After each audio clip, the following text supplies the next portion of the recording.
Hello and welcome to InfoLive.tv interview with Professor Ilan Greislammer from Bar-Ilan University. Yes. So, Professor, we would like to have your opinion about two subjects which are sometimes considered connected, but we'll start with the first one, which is more of a foreign policy question. We've seen the invitation of President Putin's to Hamas leader to come to Moscow. It's been something which has been done without the quartet being being asked upon.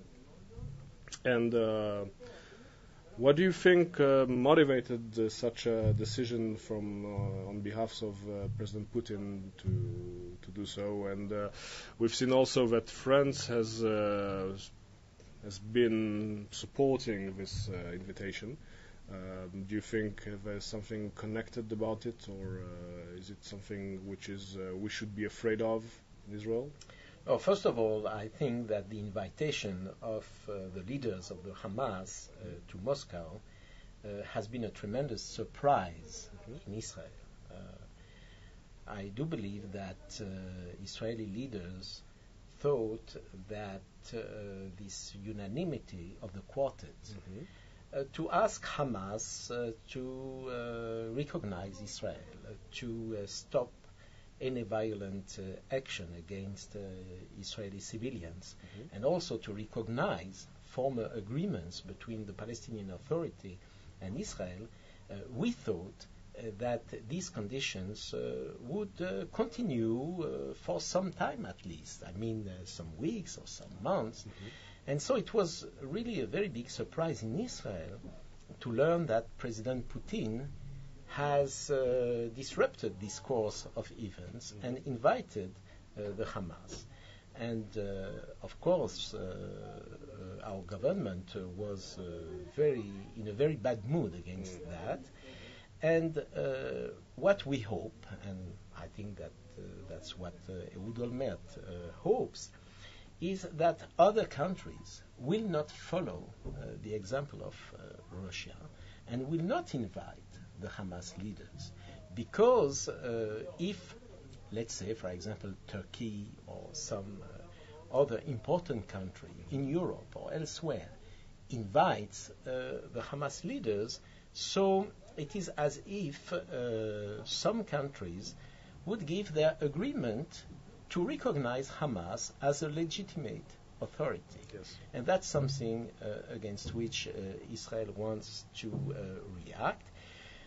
Concerning the reasons of such a step of Putin, I think that there is a very large agreement that his main motivation is not to follow the leadership of the United States, and by this way to come back maybe in the Middle East conflict and to play some role in the future.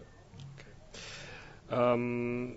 Now we're going to talk a bit more about internal policy in Israel, and of course we're in a pre-elective period.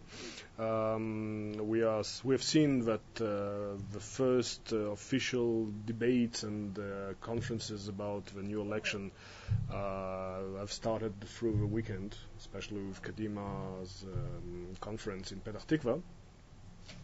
How would you consider the new, let's say, competition between the different opinions in the different political parties? Do you think maybe it's more of today of a social theme around which they will compete, or is it still also security matters and foreign policy?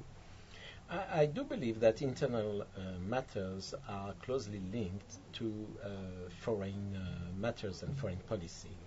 In fact, the result of the Palestinian elections has been that the Hamas is in power now in the territories. So all the Zionist parties, at least the Labour Party, the Kadima, and the Likud, as I see it in the very last days, have exactly the same position concerning the Hamas. If the Hamas doesn't do what we wait from him, so there will be no negotiation, there will be no acceptation of the new Palestinian government. So with this unanimity of the Israeli parties, what remains is the social field.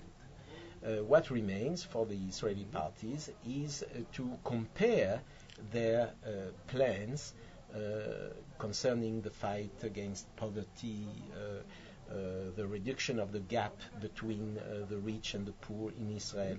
So what I believe we will see in the very near future is centering on social problems, on poverty problems in Israel, and each party, each major party, will present his economic plan, and the public will judge. I was very much interested by the plan submitted by the Labour Party expert on social and economic problems, Professor Braverman, the former president of Beersheba University.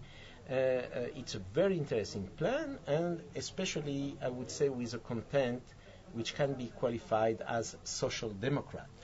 We will see now what is the program of the Kadima and of the Likud, and of course we will know in which direction the next government will act.